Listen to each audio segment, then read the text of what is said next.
con la siguiente submesa que se llama Seguridad Social y Régimen de Pensiones, que está a cargo del profesor José Gómez Pérez, catedrático de la Universidad de Panamá, magíster en Planificación Económica, con estudios de posgrado en Comercio Internacional en Japón, candidatura al doctorado en Economía Mundial Contemporánea. Es especialista en Economía Internacional, Integración Regional y Gestión del Desarrollo Económico. Es autor de varios libros: La crisis económica mundial y sus efectos principales en Panamá, Globalización, Integración Regional, Economía y Política en Centroamérica y Panamá, y varias investigaciones, entre ellas la última de mayo 2020, Panamá y COVID-19, una grave crisis sanitaria, económica y social. Y ahí tenemos otras investigaciones más. Con ustedes el profesor José Antonio Gómez Pérez. Tiene la palabra, doctor. Bueno, ¿se escucha bien el micrófono? Buenos escucha días. Bien. Bien. Buenos días. Correcto. Vamos a entonces, Gira, te agradecería si compartir pantalla para la exposición que vamos a desarrollar. Usted la puede compartir, profesor. Bien, ya estamos entonces, compañeros todos de la mesa sobre economía, la mesa número 1 de este importante foro social, primero en Panamá que se realiza. Muy agradecido con la invitación que se me ha hecho a participar en este tema, que es muy específico. Para efectos, hemos preparado un orden bastante sencillo, dado el espacio que tenemos, para tratar de presentar en cómo vislumbramos nosotros el problema de la seguridad social en Panamá y su régimen de pensiones. Yo creo que allí lo que tratamos de demostrar, la primera tesis importante, es ver cuáles han sido los fracasos, más que y cuáles han sido los aciertos. Pero en realidad la situación de la coyuntura en que estamos viviendo refleja una situación más que de crisis, de la acumulación de fracasos, que con la situación de la pandemia se desborda en una crisis pues totalmente desbordada. Y eso es lo que vamos a tratar de exponer. En segundo aspecto, lo que nos vamos a dirigir es ver lo que nosotros denominamos la crisis multidimensional del sistema de seguridad social, y entre sus aspectos más relevantes de esa crisis, el problema del sistema de jubilación, de prestaciones y jubilaciones. No vamos a abrumarnos con estadísticas y cifras, porque eso es un tema muy amplio. Vamos quizás a utilizar las estadísticas más importantes, las herramientas, pero lo que sí nos vamos a referir es al trasfondo de todas esas estadísticas. ¿Qué es lo que en verdad es realidad y qué es lo que en el fondo son fantasmagorías para poder entronizar posiciones que tomen ventaja en las realidades de la crisis y de la salida a la misma? Y finalmente vamos a tratar de garantizar algunas hipótesis de cómo se vislumbran las soluciones y cuáles son las salidas y los desafíos. Bien, yo creo que es bueno que hagamos un poquito de historia. Digamos, la caja del Seguro Social es uno más de los problemas no resueltos en este país y que han empeorado con el tiempo. El segundo aspecto relevante que queremos destacar es que todas las reformas que se han promovido y ejecutado por el Estado en los últimos 25, casi en los últimos 50 años, el medio siglo de existencia del país, tomando como referencia el periodo de los años 70 en adelante, creo que la mayoría de ellas han fracasado. Es decir, en los años 70, 72, 75 se dio lo más importante, que fue la reestructuración del sistema de salud. Allí se estableció no solamente el programa de integración de la salud, lo que significó el cambio de todas las políticas de seguridad social y salud pública, sino que también las legislaciones laborales y las legislaciones de salud pública que se permitieron, crearon una base totalmente diferente a lo que había en el país. Dos hechos históricos que siempre me gusta señalar la historia, sobre todo para los que nos escuchan, que son muy jóvenes, como la ya licenciada Iliana Correa, que nos acompaña en la mesa de moderación de este evento. La seguridad social que fue establecida en los años 41 y prácticamente se mantuvo hasta el año 72, era una seguridad social muy sencilla. El cotizante, así resumida, el cotizante tenía solamente el derecho de los usufructos y los beneficios. Él era el que tenía el derecho a la prestación, él era el que tenía el derecho a la atención al seguro social. Ni siquiera la esposa ni los hijos tenían ese derecho. Entonces era un cotizante, un beneficiario, un solo demandante de servicio. Ese sistema era muy fácil de administrar, pero muy restrictivo en lo social, muy restringido. De manera que el cambio que se dio en los años 72 con todas las legislaciones significó un cambio enorme. Significó que convirtiéramos a la institución denominada Caja de Seguridad Social en una institución de políticas públicas de salud y seguridad. Se hizo un salto cualitativo en muchos aspectos positivos, pero en unos aspectos muy adversos, que es lo que todavía sigue siendo parte del arrastre del problema de la crisis del seguro social. No se le ese mecanismo de integración de la salud no dotó responsabilidades al Estado para todas las responsabilidades nuevas de beneficiarios y políticas de salud que tenían que asumir la Caja del Seguro Social. Y luego ha venido una gran cantidad de reformas que quiero sí señalarlas porque nos dan una idea de qué es lo que ha pasado con ese concepto que muy usualmente llamamos crisis. Recordemos la reforma de los años 79 y 82 para introducir el Tratado Torrijos-Carter a la realidad del sistema de seguridad. Hombre, es que también, si lo vemos así, dos hechos históricos son importantes. No solamente era la zona del canal la que no estaba incorporada al régimen de la salud pública y a la seguridad social del país, porque eso funcionaba como otro estado, pero ni siquiera teníamos que ubicarnos en el territorio que se conocía como exzona del canal.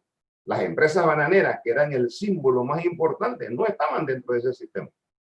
Yo personalmente incluso nací dentro de una región bananera hombre, la empresa tenía sus hospitales, tenía ciertos servicios mínimos de salud en Chiriquí, en Boca del Toro, en sus sucursales, pero ningún trabajador al momento de la jubilación tenía un sistema de pensiones, de jubilaciones. Simplemente le daban un relojito de una marca barata y esa era toda la despedida y ahí acabó el sistema. Ese era el país que teníamos, con la seguridad social que teníamos, que no debemos olvidarla porque cuando se entra al proceso de reestructuración, cambiamos, igualmente que se cambió con el Tratado Torrijos-Carter, toda la realidad y expectativa de lo que era este país.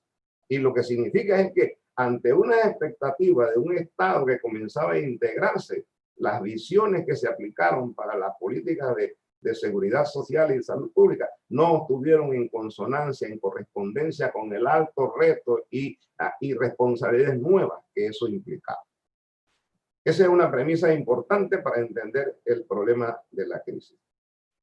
Luego, si ustedes quieren recordar, en los años 1991 y 92, ya en la posinvasión, se aprobaron leyes muy importantes. Sin embargo, no hubo consistencia. Una de esas leyes le entregaba la segunda partida del 13º mes a la Caja del Seguro Social específicamente para el Fondo de Invalidez, Vejez y Muerte. Eso fue al principio, a finales del año 91, en diciembre. Y en el año 92, a mediados del año, ese mismo gobierno retira esa ley y devuelve a los trabajadores la segunda partida. Lo que significa que ya, de hecho, una necesidad que era objetiva de que estuviese para la estabilidad del Fondo de Vejez, Invalidez y Muerte, se crea una ley, pero ese mismo gobierno después la desestabiliza y la deja hasta la fecha con ese déficit, con ese vacío. En 1995 se aprueba también una ley de seguridad social, ya con otro gobierno, y particularmente en esa ley se aumentan 2 años de jubilación, las edades se cambiaron, ¿verdad? Subieron de 55, se subieron a 57 y de 60 se subieron a 62, que es lo que queda en la actualidad. Y todos los otros elementos concernientes a cuotas, la base para el cálculo ponderado de las jubilaciones correspondientes y los porcentajes adicionales se mantuvieron igual en ese momento. Repito estos aspectos porque alrededor de la edad de jubilación, el número de cuotas a pagar y el porcentaje adicional que los trabajadores tendrían derecho por las cuotas sobre el exceso del tope establecido para un adicional a su ponderado de jubilación son factores muy importantes. Eso se les llaman por allí, en un lenguaje muy sencillo, las paramétricas del problema conflictivo. Y porque alrededor de ellas siempre va a haber discusión. Siempre lo hubo en el pasado y seguramente lo hay en el presente, porque son factores que inciden mucho en la estructura de funcionamiento del sistema de jubilación. No son los únicos, ni son los más importantes, pero sí son factores que inciden. El otro aspecto bien importante, que aquí se lo hemos resumido, ustedes van a disponer también de esta tarde un informe sobre esta exposición, es que, digamos, el tema de la seguridad social no es un tema popular. Obviamente no lo es para nadie, para ningún gobierno. Todos han evadido la importancia, atender con la debida premura y con la debida urgencia este tema. El otro aspecto es que en el fondo, ¿verdad? Sí, aunque algunos piensan que es una consigna decir que los trabajadores o algunos sectores, siempre que hay algo que se amerita discusión, ven la privatización como un cuco, como un fantasma. Hombre, yo creo que en verdad no se trata de visiones fantasmagóricas. En caso de lo de la seguridad social, el problema es muy evidente. Esta es una institución que maneja en conjunto. Es la principal empresa más grande de todo el país. Si uno la mide por número de trabajadores, por número de activos, por número de inversiones, por manejo y presencia en todo el país, es la principal empresa. Estamos hablando de capitales acumulados con activos y todo lo demás, alrededor de 15.000 millones de dólares, y solamente en los activos que tiene los programas mixtos y solidarios, estamos hablando de más de 5.000 millones de dólares. Y por supuesto que el sector de negocios y del mundo empresarial no puede dejar de mirar esto como una actividad que quisiera tenerla dentro de su harén de actividades de privatización. Y las salidas que se proponen tienen que ver con eso. Por eso que este tema es muy importante verlo dentro de toda la discusión de fracaso o crisis de las políticas que se han gestado en los últimos años y que se están discutiendo en la actualidad. Profesor Gómez, ¿sería posible que desplegara la pantalla? Más grande, ¿cómo? No, o sea, presentación con diapositiva para que se vea solo. ¿Dónde está eso? Presentación con diapositiva. Ahí, exactamente. ¿Y qué le doy ahora? Desde la diapositiva actual, acá. Ahí arriba. Ahí, pero a mí es que me dice esa Aquí parte ve. no sé cómo funciona. configuración de la presentación con diapositiva ya la tenemos. Acá Ahí. arriba, acá en la segunda, profesor. Siga hacia atrás, hacia atrás, hacia atrás. Aquí, Esta. no, arriba, donde dice desde el principio, después desde la diapositiva actual. Más atrás. A presentación con diapositiva, yo veo ahí, dice desde el principio. No, desde la diapositiva actual. Ahí. Exactamente, eso perfecto, es. gracias. En estas cosas todos los días aprendemos algo. A mí me encanta el salón con la filmadora y la pantallita y todo directo ahí así, ¿no? Como que todavía sigo con aquella gusto y preferencia. Bien, ya estamos entonces, ustedes más cómodos para verla, ¿verdad? Bien, correcto, gracias, profesora. Bien. Veamos ahora el segundo aspecto, lo que serían las causas de la que llamamos dimensión y crisis multidimensional. La primera hipótesis que nosotros tenemos como conclusión es que digamos, si uno hace una radiografía del sistema de seguridad social, el régimen de pensiones, lo que significa en general la caja del seguro social y las políticas públicas subyacentes, lo que encontramos es una decadencia del sistema actual de funcionamiento. Eso no cabe duda. ¿Por qué podemos decir que el sistema actual de funcionamiento está en una decadencia? Hombre, lo más fácil, el primer aspecto es que hay una prestación deficiente de todos los servicios de salud. O sea, los asegurados y los beneficiarios no reciben un servicio de calidad cónsono con las necesidades y los recursos que se están utilizando. La segunda, ese aspecto no vamos a entrar mucho en ahondar en detalle. Ahí los indicadores, las realidades así lo demuestran. Lo segundo tiene que ver con la incertidumbre y la inestabilidad en la administración de los fondos del sistema de pensión y jubilación.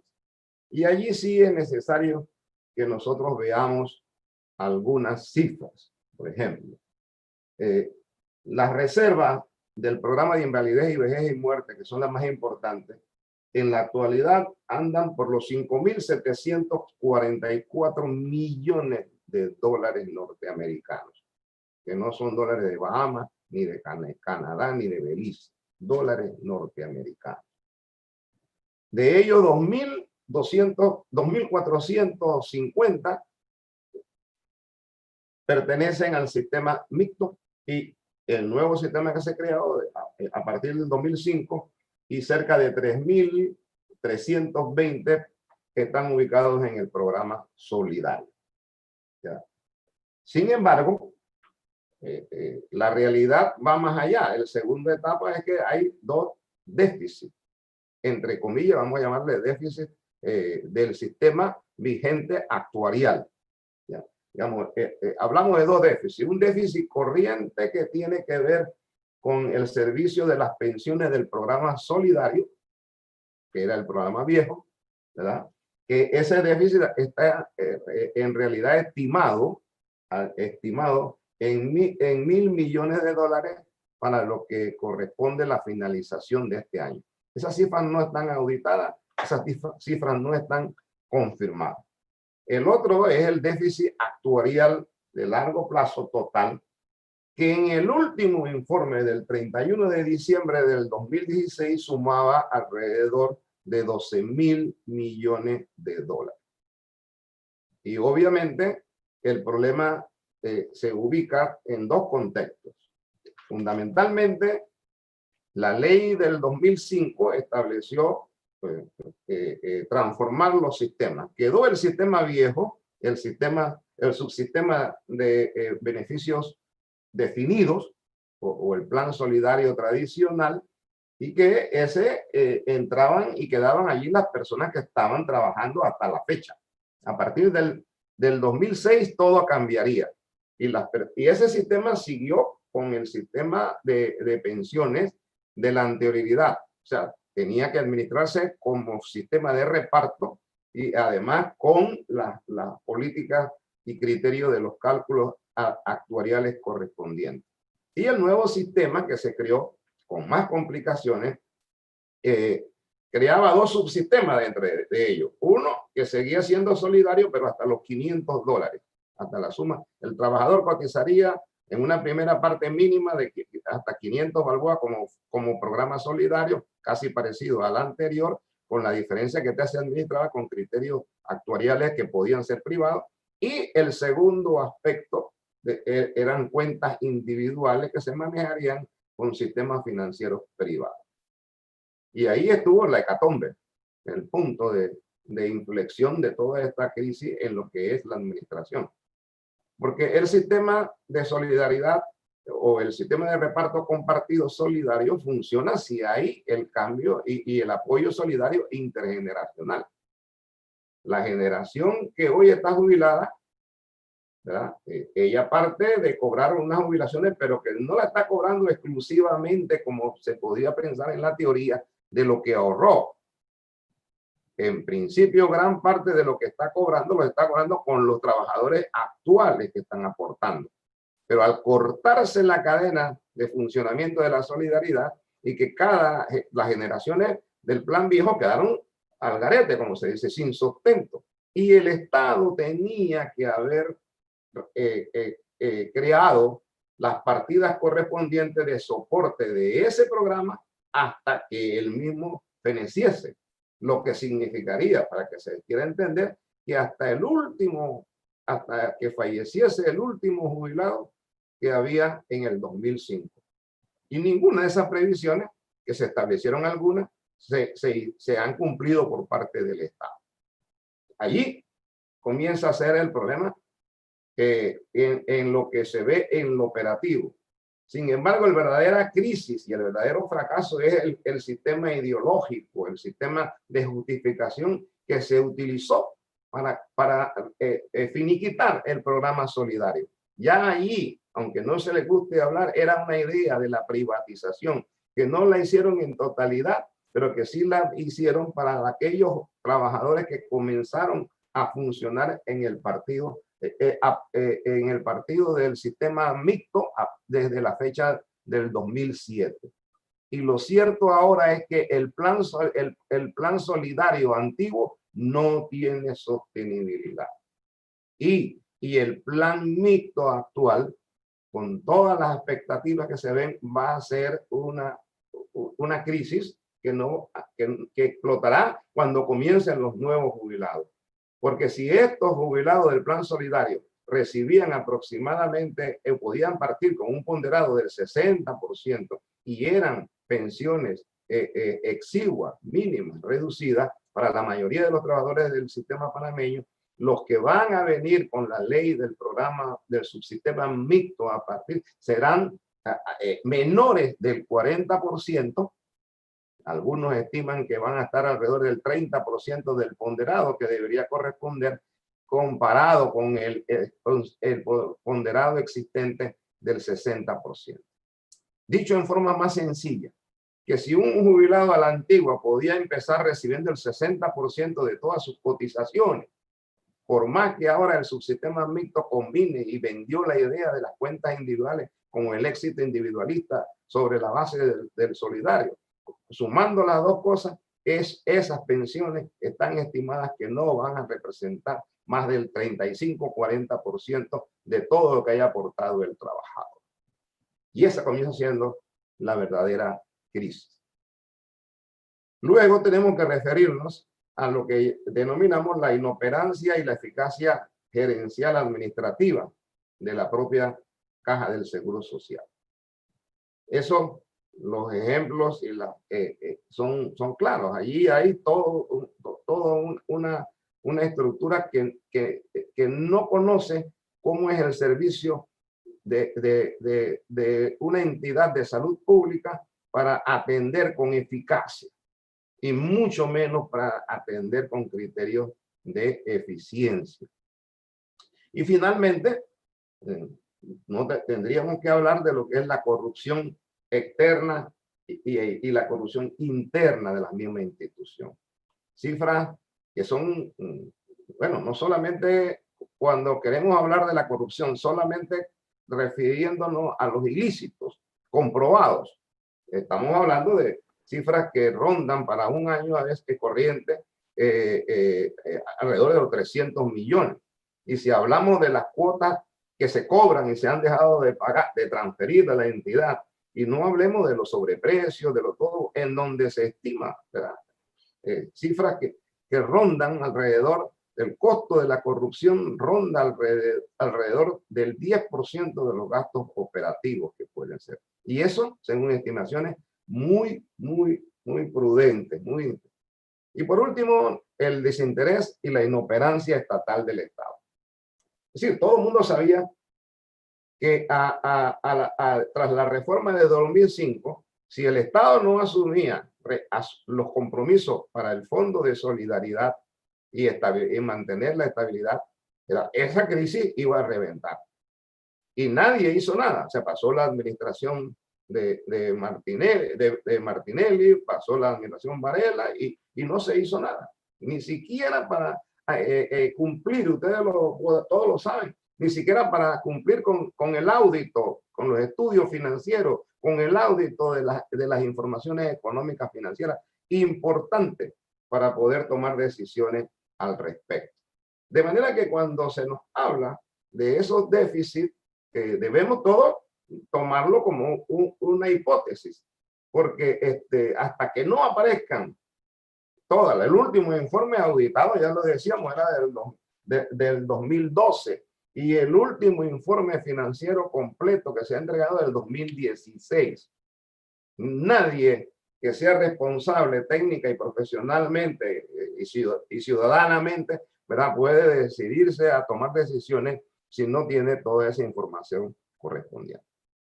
El otro aspecto que es muy importante referirnos es lo que denominamos digamos, la discusión del estilo de crecimiento y desarrollo vigente en Panamá. Estilo de crecimiento y desarrollo vigente. Yo creo que hay muchas fallas enormes en las bases subyacentes de ese sistema de jubilación. Y obviamente podemos poner algunos ejemplos muy sencillos. Algunos ejemplos muy sencillos que ya las estadísticas nos las tenía aquí.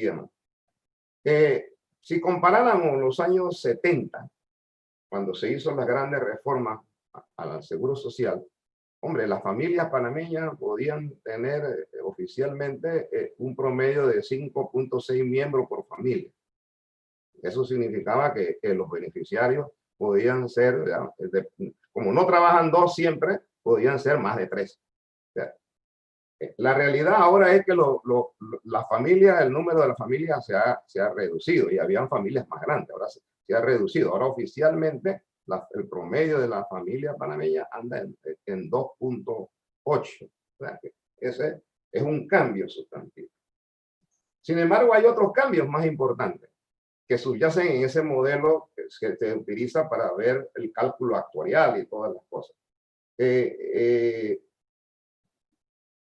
En los años 70, el sector informal o los trabajadores, en aquel entonces más conocido como trabajadores por cuenta propia, no llegaban a ser 1/3 de la población ocupada total. Hombre, estamos hablando de 30-31%, es que eran las cifras de aquella época.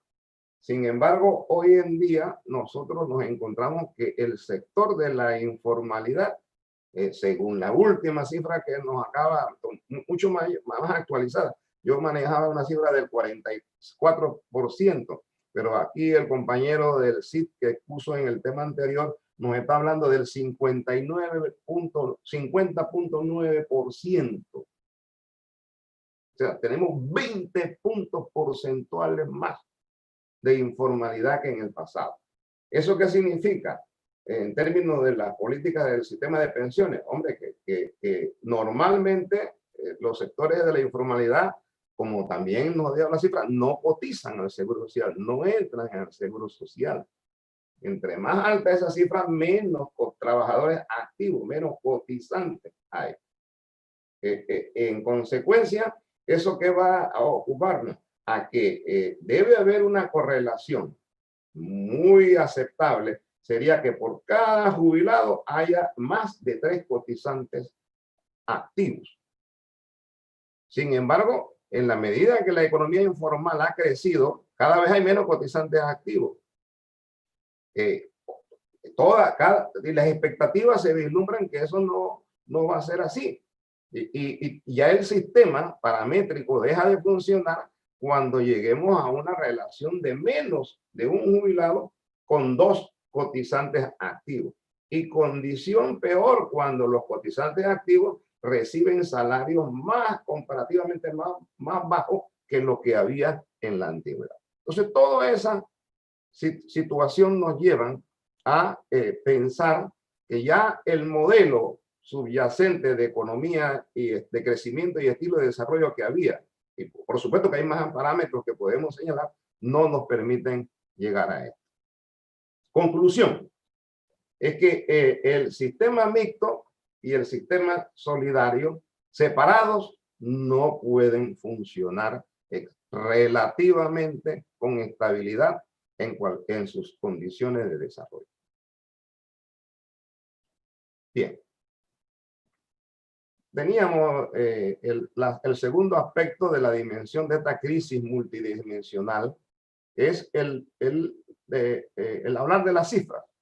Hemos ya explicado una buena parte de esto. Lo que me interesa ahora aquí es destacar, digamos, un aspecto importante sobre la importancia de este cálculo actuarial y de las cifras de las paramétricas para tomar decisiones. Todo modelo estadístico matemático parte de unas premisas que son teóricas, son prácticas, sustentadas con estadísticas, pero que un gran aporte dentro de ese modelo es la visión ideológico-social, política que se haya querido establecer. Y si a ese modelo nosotros le decimos que queremos hacer un sistema de pensiones que sea con equidad, que sea con justicia, sea con dignidad para todo el esfuerzo productivo que haya hecho el trabajador, entonces los parámetros que se van a buscar no necesariamente son solamente financieros o económicos. Tienen que haber variables explícitas, inducidas, que busquen esa equidad, esa estabilidad. Cuando se nos dice hay que basarse en los parámetros, en las paramétricas y solamente en el cálculo actuarial, nos están diciendo, hombre, que tomemos solamente el aspecto financiero, estrictamente financiero, de contable, y no nos están diciendo que consideremos la realidad económica, social, que es más rica que la misma realidad, y que nos están en la práctica diciendo que una computadora, un modelo matemático nos dé un resultado de qué es lo que tenemos que hacer, en lugar de nosotros alimentar las variables filosóficas, económicas, sociales, políticas del interés nacional de que tome las decisiones. Y eso es grave, eso es grave. No es que el modelo estadístico paramétrico no tenga utilidades. Sí, tiene una utilidad, pero es una utilidad de referencia para la cual tiene que tomarse junto a otros grandes problemas. Bien, conclusión de esta parte de los problemas, es que la vida poslaboral que nos garantiza el sistema actual no nos lleva siempre a un sistema de desamparo y de inseguridad. No cubre, digamos, las pretensiones de ser un sistema económico con estabilidad. Bien, la tercera parte, ya entrando al final de nuestra exposición, ¿cuáles son las soluciones? ¿Qué hacer y cuáles son los desafíos? ¿Es posible salvar la caja del Seguro Social? Bueno, yo creo que sí. Mi respuesta categórica es sí. Habría que ser muy tonto para pensar que la principal y más grande empresa del país, incluso hay parámetros que el canal es más importante, pero hay otros parámetros que no. Es decir, pero en la globalidad, el canal de Panamá, la caja del Seguro Social, en primer lugar, son las dos más grandes empresas. habría que ser un antipaís para pensar que no se puede estabilizar y darle un criterio de desarrollo integral a la caja del Seguro Social. Claro que sí, y hay posibilidades, y hay recursos, y todas las condiciones que este país tiene permitirían eso. El problema, claro, es que sí han ocurrido cambios y las legislaciones se quedaron desfasadas. Por eso que yo creo que para estas tareas de lo que debe hacer el movimiento popular, el sector, los sectores sociales, yo creo que hay tres tareas. Y a eso me refiero. ¿Cuál pueblo es el que tiene que atender la crisis del seguro social y cuál es el pueblo que tiene que organizarse? Yo creo que más allá del problema social, de que sabemos que todos los ciudadanos tarde que temprano requieren de la seguridad social, que ya lo estamos viendo, el 50%, más del 50% no participa de la seguridad social. Entonces, pero eso requiere que haya un convencimiento político y organizativo, compañero Cobo, Egberto. Es decir, ya no se trata en esa idea de político organizativo que, aunque hayan representantes en la caja del Seguro Social, digamos, no son de vanguardia, son representantes de hacer presencia, del mínimo de rendimiento, de las responsabilidades, de la visión de Estado. Pero se trata de organizar con otra visión, con otro enfoque, en donde el rol de las representaciones obreras, por ejemplo, para identificar, tiene que tener una nueva filosofía de convencimiento político y social frente a, no solamente a el estar ahí sentado, sino frente a los cambios, a la crítica, a la denuncia, a la transparencia, de todos esos problemas que no existían seguramente en la dimensión que hoy existen en los años 70. La segunda gran tarea es que tenemos que vencer todas las amenazas contra la estabilidad y contra el caos en el desarrollo progresista de esa entidad, que son muchas. Podemos resumirla, yo entiendo eso del neoliberalismo, resumirlo como tal, o de la privatización, pero las amenazas siempre existieron y mucho antes de 1972, cuando se existiera popularmente el neoliberalismo como tal. Las amenazas han existido siempre. Incluso fue una gran batalla para en 1941 lograr la creación de esa entidad. Y en 1972-75 para el proceso de modernización de la misma. Entonces yo sí creo que hay que vencer las políticas de la privatización segmentaria, porque lo que quiere es segregar. Entre más nos dividan, más rápido es el triunfo de los intereses del megacapitalismo global y local, que nunca están separados. Nunca están separados. Entonces, por allí se discute, se dice, bueno, sería bueno dividir la caja del Seguro Social en una entidad que preste servicios de salud y a los que son cotizantes tengan esos servicios. Y por otro lado, la mano derecha e izquierda, no sé cómo la van a explicar aquí, pero por el otro lado, una caja del Seguro Social que atienda el régimen de pensiones. Profesor Gómez. Sí, nos está acabando el tiempo. Estamos sobre el tiempo. Ya. Bueno, creo que esa decisión, voy a terminar ya aquí, gracias por permitirme aquí. Esa decisión es clara, no podemos permitir fácilmente que haya esa segmentación, habrá que discutirlo. Si se rompe esa integridad, lo que va a ocurrir es una privatización más clara, facilitarle todo a los intereses del capital extranjero y nacional que quieren eso. Porque a ellos, ¿qué les interesa? ¿Cuál es la calidad de servicio que se lo presten a los beneficiarios, a los cotizantes del Seguro Social? Eso no les interesa. Eso para ellos no es negocio. Ya los negocios que están en eso ya lo tienen en el sistema de prestaciones médicas privadas y seguros médicos privados.